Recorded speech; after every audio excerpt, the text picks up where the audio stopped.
Okay. Thank you. So this morning was, as I said, the most important lecture in the course, because it was a lecture on security. So some of you need to catch up on that. So there's only 2 lectures left, and they're both to do with JavaScript. And JavaScript is something you're going to use to make your web application feel better to use. Okay, it's something you tend to use from a UI point of view. And really, like, a lot of the web is built in JavaScript now. And it's how we can create these kind of one-page web applications like you see on Facebook or Twitter or whatever, or Gmail. There's a good argument that it's the most important web development language, probably alongside C# actually. You can use it in your web application, and understanding it unlocks a lot of really powerful features to make dynamic applications. So JavaScript is completely usable using the framework that you are required to use for this course.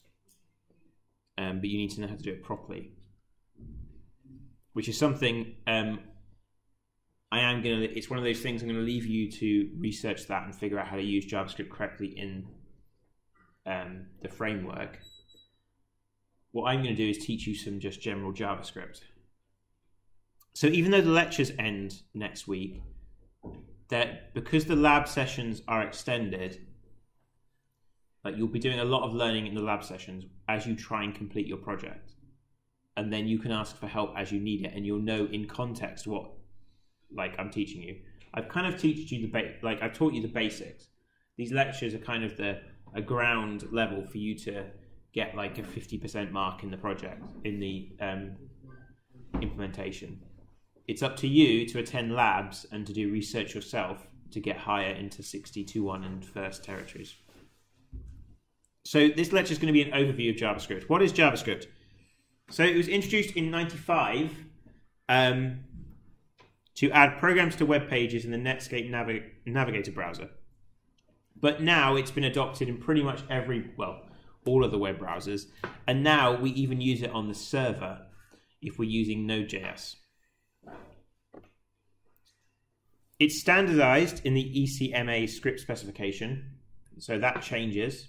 And certain browsers will implement certain features from that. It makes the modern web possible by allowing things to happen on a web page without the entire page reloading. Okay, what we've looked at so far has been that we fill out a form, we click something, it creates it off, a response comes back, and the entire web page reloads. This has nothing to do with Java. The name was actually picked for marketing reasons. It's absolutely nothing to do with Java. It's a scripting language that's executed by an interpreter, so it's not compiled. It runs it's interpreted. It's extremely flexible, which makes it difficult to work with, but also very powerful. I really like JavaScript. I learned a lot of computer science from learning how to code in JavaScript. So hopefully what you'll see by the end of the lecture is concepts like object-oriented programming is something that for me clicked when I started doing it in JavaScript. So there are a bunch of tools for working with it. It's You can use a browser console. So if you open up the console in Chrome, you can just start typing JavaScript and it will run and it will work. JSFiddle.net is one of many like test beds for JavaScript you can load. So you basically have you have 4 windows. You've got one for putting CSS in, one for putting JavaScript in, and one for putting HTML in. And you can then use that to test, like to do quick prototyping. And in terms of editors for JavaScript, Sublime Text is one of my favorites. Because it's interpreted, doing clever things like autocomplete is a bit trickier. So using like Sublime does it really well. So it does a good job of autocomplete in JavaScript. Also, Visual Studio is also good. So actually, probably better. So JavaScript is really powerful actually. So Phaser is a game engine. So it's pretty powerful. It's quite popular in JavaScript. So I don't know, is there an example? There used to be.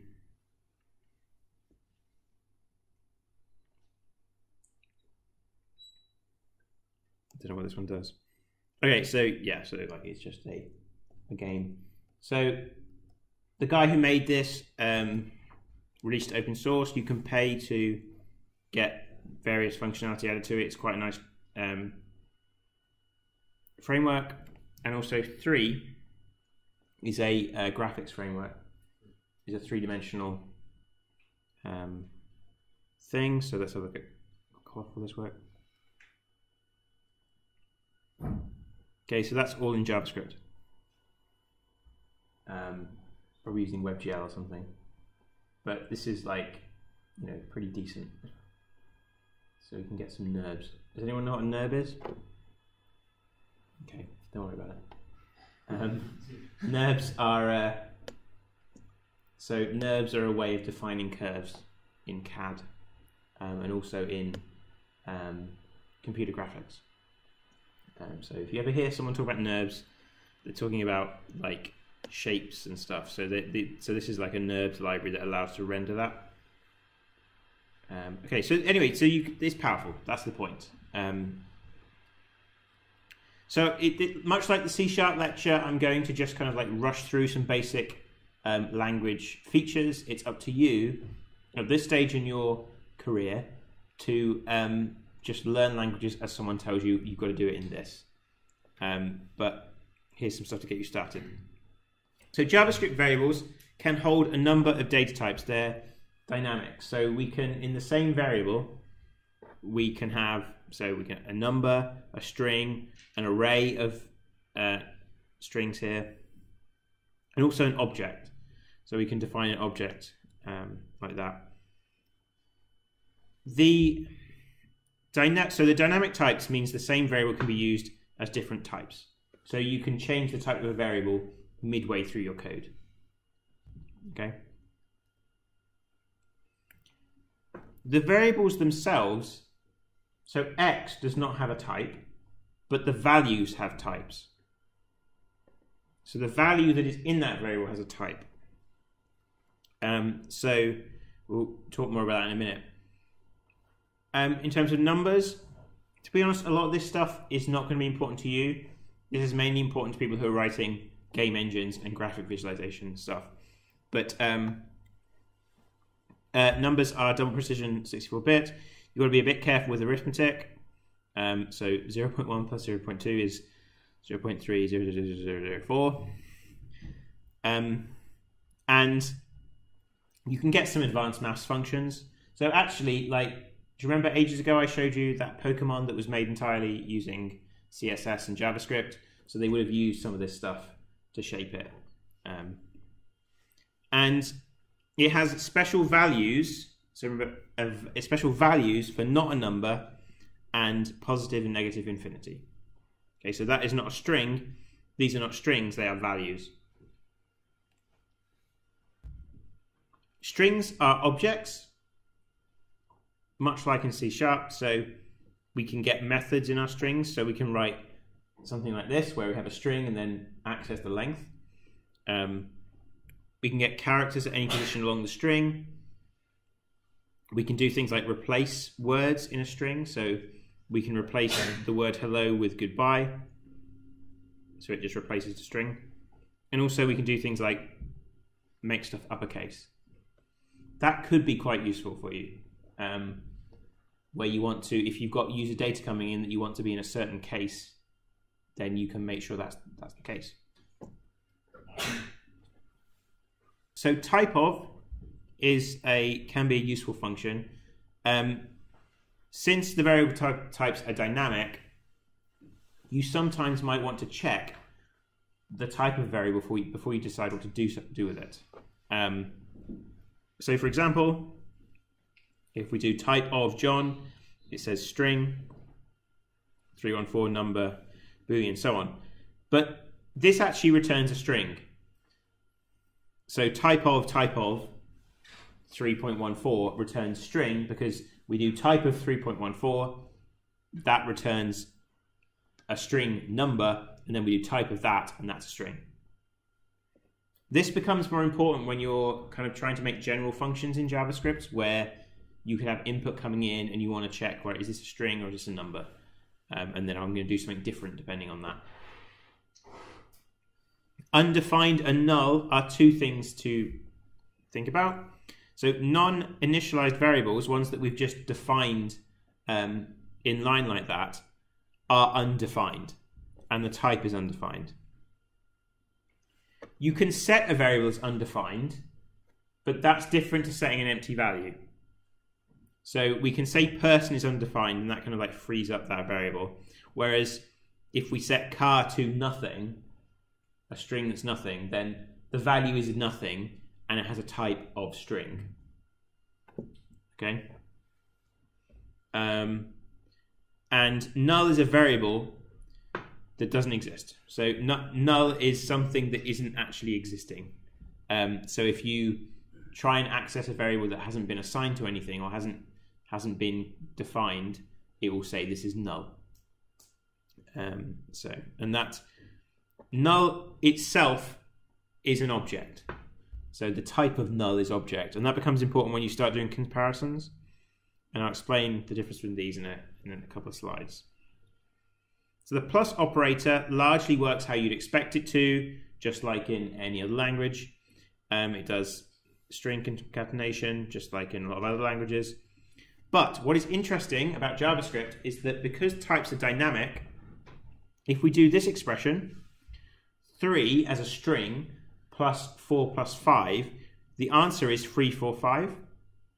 If we do 3 plus 4, two numbers plus 5, the answer is 75 as a string. Because what happens is it does it converts the types to make this operation work. So it goes from left to right. It says, oh, I'm a string, so now I'm going to convert everything else into string on this line. So then it's assuming this 4 is a string and this 5 is a string. And because variables are dynamic, it can just do that. And here, we started with numbers, so it's gone 3 plus 4 is 7. 7 plus 5 is, oh, it's a string. I can't add, the only way I can add things is to add them as strings. I can't add a number to a string. I need to convert them both into strings. It won't convert the string into a number. So checking for equality is less straightforward than you might be used to in other languages because we don't know, because types are dynamic.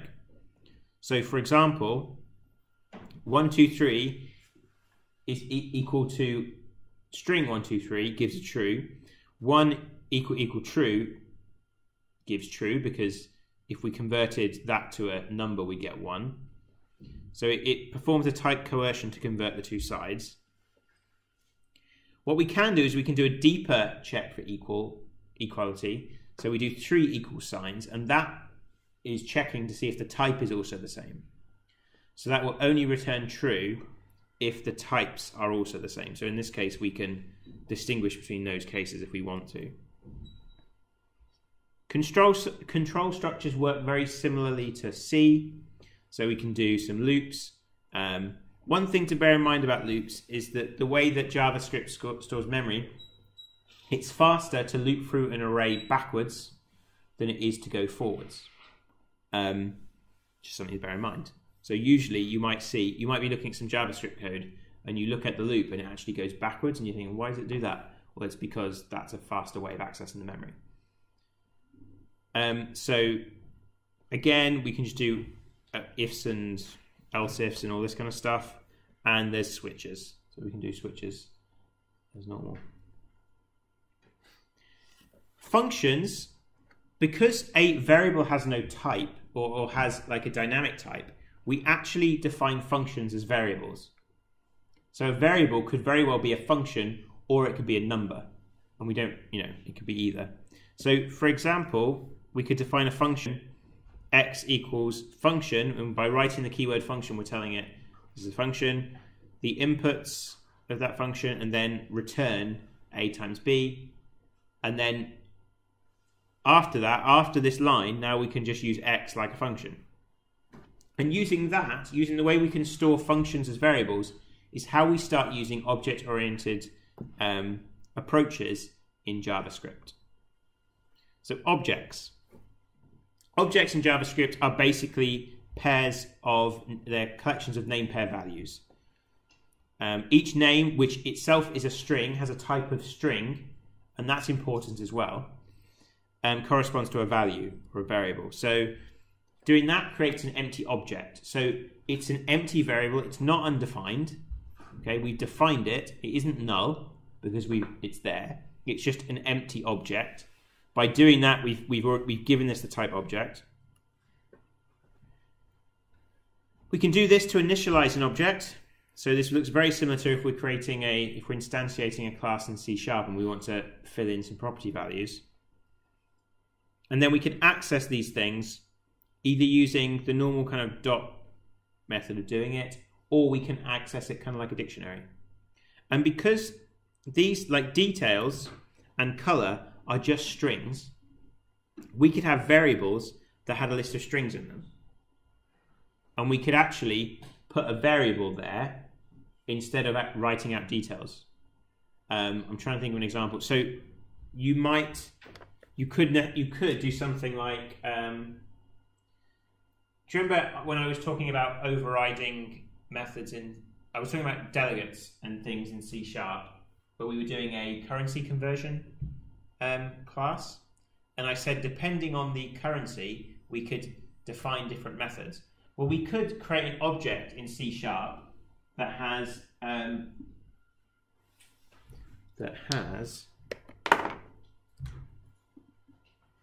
probably shouldn't rely on people forgetting their pens.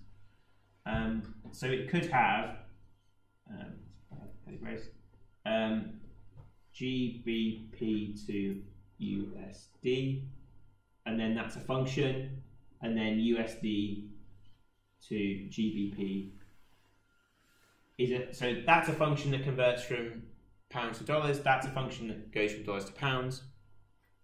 And we could define an array of strings that actually have these in them. So we said GBP to USD, and then another one, and we list all these functions. And then we could have a general version of our code where instead of writing out the function name, we just have obj.x and then a number.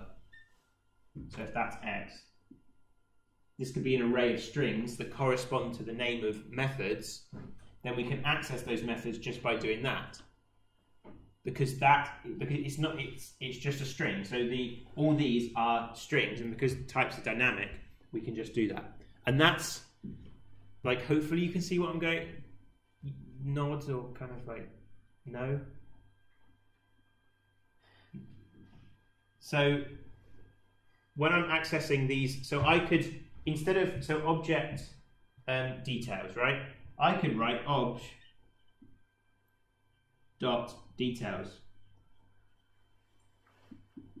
as a string. It's just a string. So the details is a string. I could also do y equals details and then do obj.y, because that's a string that's details, and that would be the same as that, which would be the same as obj.details. It's not overly important, but that's a really powerful thing, and you can do lots of interesting things using that when you're doing more complicated JavaScript applications. Play around in JS Fiddle and see if you can figure out what I'm talking about. So, object-oriented programming in JavaScript. So JavaScript uses a prototype-based object-oriented programming model. That's interesting because it's very different to what you've seen before. C# is a class-based language, whereas JavaScript is a prototype-based language. They are different things, different ways of achieving object-oriented programming. So it's worth talking about this. Also, you'll be using JavaScript libraries, and so if you're using libraries, you need to understand how they're not classes, but how the object-oriented part of it works. Otherwise, you can't effectively use those libraries, or you won't be able to understand what's going on. Also, like I said earlier, this, for me, looking at a prototype-based object-oriented model, made object-oriented programming click for me in a way that looking at the other direction didn't. So some of you might find this as well. I don't know how many of you do in advanced object-oriented programming, but this might help you with that. So we always need to have this idea of a namespace. So in C#, we just say using a namespace. In JavaScript, namespace is actually an object itself. So we actually define a namespace as a variable. And this line here, the way this works is my namespace equals my namespace or empty. So if this namespace already exists, it will just use the namespace. And then we just add objects to it. So we add our classes, we add our functions, we add our objects to the namespace. So custom objects would work like this. Because this is not a class-based language, there's no class statement, but there wasn't. Okay, they are slowly adding this stuff in, but don't worry about that right now. I'll talk about that in a minute. Instead, we use functions to construct classes. So we define a function like we did before. So remember I said functions are just defined by variables. That's all we're doing. We're defining a function. And that function will be the constructor, because that's the thing that's run when we call that variable. We can then instantiate the objects using the new keyword, and the constructor there is the person from the variable person. So we're creating a new copy of it. Then what we can do is we add things to that. So we can have our person class, which is what we're trying to create. We define a function and we say the function takes in first name, and we create this.firstname equals first name. The this refers to the instantiated version of that class. So if we create a new one, this refers to itself. So it's setting the first name there. We then add methods by adding methods to the prototype of our class. All JavaScript objects inherit methods and properties from their prototype. And everything, so to get that, we say person.prototype dot say hello equals function. And what that will do is it will mean that every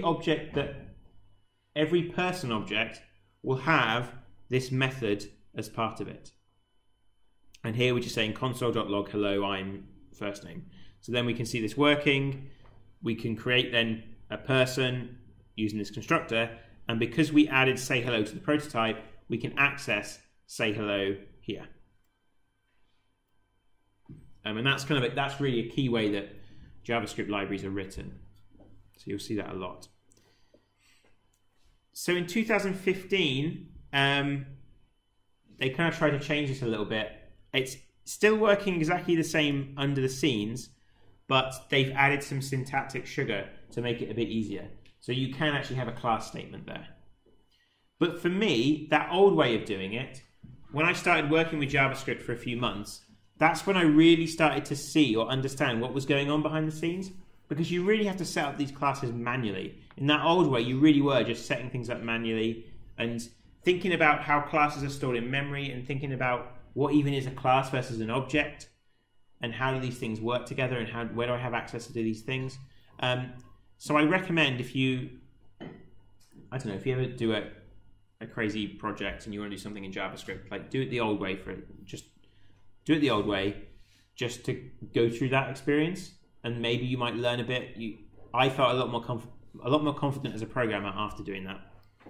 And so yeah, and this is another one of those examples where I didn't know about it until I was writing the lecture notes, because these things change. So many lectures ago, 10, like 11, 12 lectures ago, we talked about the HTML document object model. We can actually communicate with that model using JavaScript and change things in it. We basically have an object, the document object, that is a JavaScript variable that we can actually access and then get everything that's currently on the rendered page and then change it, and it will update in real time. To navigate the document, it's set up like a tree. So this will be the original object, and then we'd say HTML.head.whatever. So it would go down this kind of tree structure.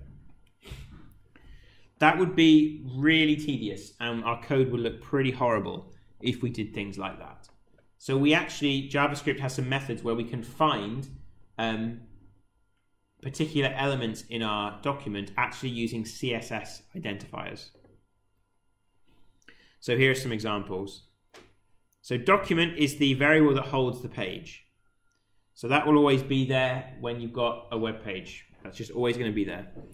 So get element by ID would find the HTML element, and it can be anything, right? It can be a picture, it can be an anchor, it can be a paragraph, it can be anything, or just a div or something. So it finds the HTML element with attribute ID equals intro. So get element by ID. This one gets elements by tag name, so it gets all the P elements, all the paragraphs.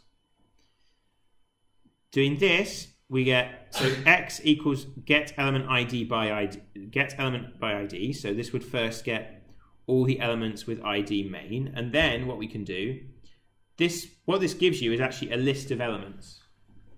You get a list of elements, so then that's X. So let's say we want, okay, of all of the elements with ID main, we just want the paragraphs. Well, then we can do another line where we do that. We can also chain this. So we didn't have to store it in X. We could have just said document.getElementsByID.getElementsBy tag name. And that idea of chaining things is something that you'll see a lot of in jQuery, because this method returns the same type as document. So we've still got access to all those prototype methods that we do with documents, so we can use them and chain it. And that's how jQuery is set up. And that will become clear next lecture. You'll see it again in a different way. So all elements with class intro, so by class name. And then here, if we want to just like get right to doing it the easy way, is query selector all. So this literally would write in a CSS selector, just like you would write in CSS. And that gets that. So what we can do is we can do really simple things. So what I want to do to kind of show this, some of you have probably done this before, but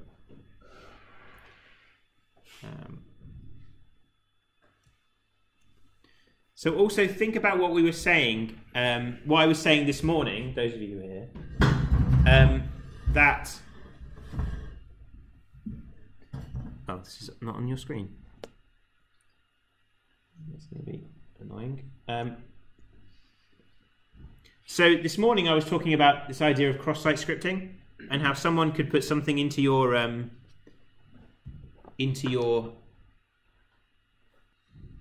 don't know why I suddenly started doing that.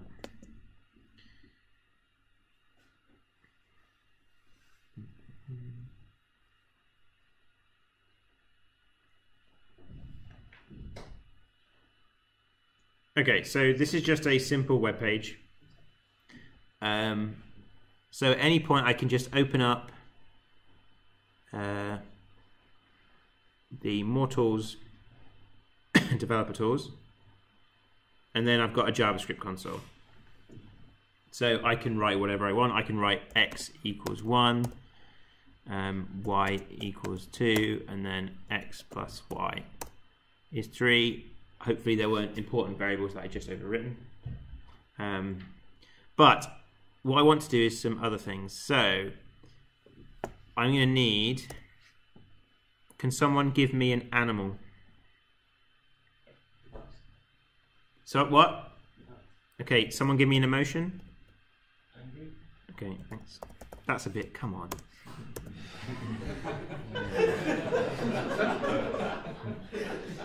Right, so we've got a URL of something. And then, actually I'll copy and paste that in a second. So what we can, right, I'll try and just remember this. So we can do, I'm trying to remember how to do this. So we can say, right, so I kind of skipped over this slide actually. Once we've got these things, we can actually change the document. So we can access like the inner HTML. So if we get an element by ID paragraph 1, we can then set the inner HTML, which is literally the text, the inner HTML. We've got a tag, we've got like a P tag here, and then the inner HTML is everything that's between those two tags. So we can change the text. We can change the source attribute of an image. So we can change the image. We can change the style and the color. And we can even add event listeners. So we can add an on-click. So that's what I want to try and do here, if I remember how to do it. So I want to do document dot get elements by tag name image dot, that's not gonna, so that's got me the images. So I'm going to do, that's right, isn't it? Get, no, that's right.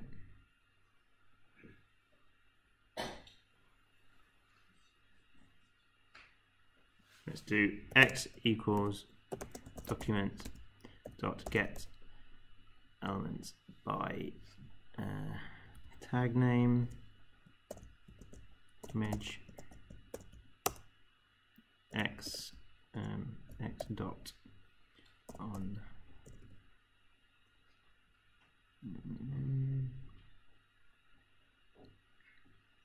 so I need to do, so I've got an array now here of images. So I need to do x0 to get the first one, dot on click equals, and now I'm defining a function that's going to do this. So I want to function this dot source equals, and then I can put this in.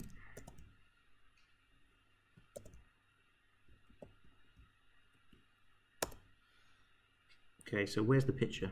So there's a picture somewhere. Is that a picture?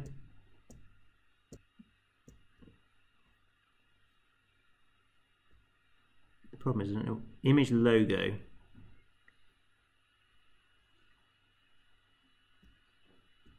Is this one? No.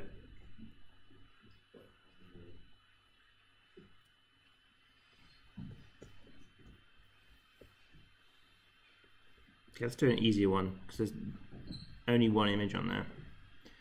So we want tag name P.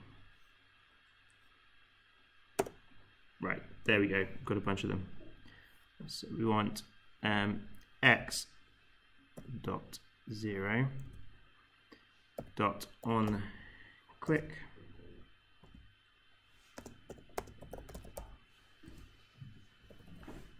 there we go, and it's done that. So now I need to find the first paragraph, which is going to be equally annoying. I'm not going to be able to do it. First line. To the first line. Web page. Web page? Where? This is going badly. So I can loop through it, right, though? So I could do for... Okay, just trust me, it works. The other way to do it is to look at the elements. Okay, let's do this. So where's this end up? Article. Last year it just worked. Obviously screwing something up. So the first paragraph looks like it's down here somewhere.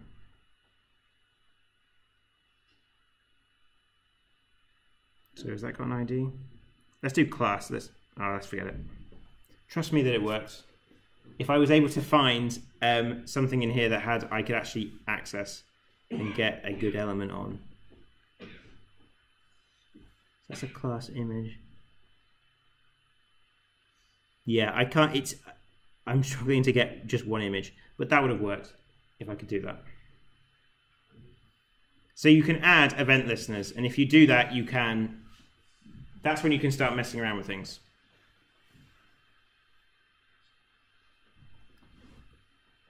So including JavaScript in your web application. So you need to actually load these scripts in JavaScript files. Usually you would have the JavaScript file as a separate script that sat somewhere on your server. And then you'd reference it in the HTML like that. So it would just load the JavaScript script. And then you've written in such a way, because you wrote it, you know how to access all these things in DOM.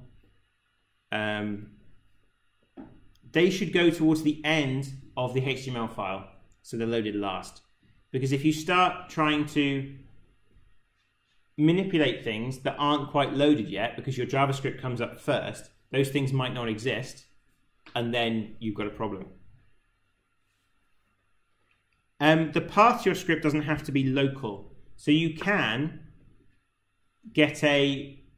use JavaScript libraries that people store on their server, and they always make sure that's the most up-to-date version. So you'll find actually that if you go into look at the source of a lot of web pages, they'll load jQuery from the jQuery people on their web server. It's not only saving you bandwidth, but also you're making sure you've got the latest version. But there's a risk there, because that's a security there's a potential security problem there with someone adding in, like if someone using cross-site scripting puts in script source, their script, into your web page, then you've got problems.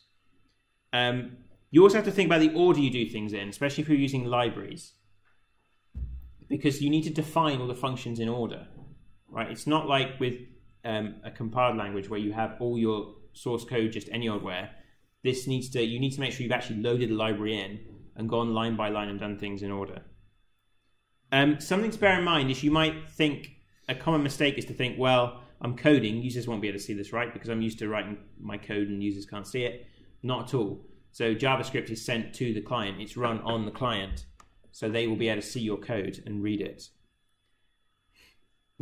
So something that's important with JavaScript development is minification, obfuscation. So every piece of JavaScript you write is readable by your users. And that could be a security issue if you expose anything in your JavaScript source. You shouldn't be doing anything like that's super important in there, but I'm talking about, again, silly things like leaderboard for a web game or something, right? There's no way around this, but you can make it more difficult for people to find out. So this is an obfuscator, and what it does is you put your JavaScript in there, it removes all of the white space, it changes these person to like P, like it will change these character names to single characters where it can, and you end up getting something like this, which is really, really hard to read. But also, it also minifies it. So that went from 507 bytes to 358. So that's making it better for you in terms of how much bandwidth you're spending your money on. Google has a actual JavaScript compiler, which is quite interesting. It not only reduces the size of your JavaScript, it actually looks through the code. Excuse me. It looks through the code and replaces it with better JavaScript. So it makes your code actually run faster. So in this case, I think I've got it on the full screen on the next one. It also gives you warnings, like compiler warnings.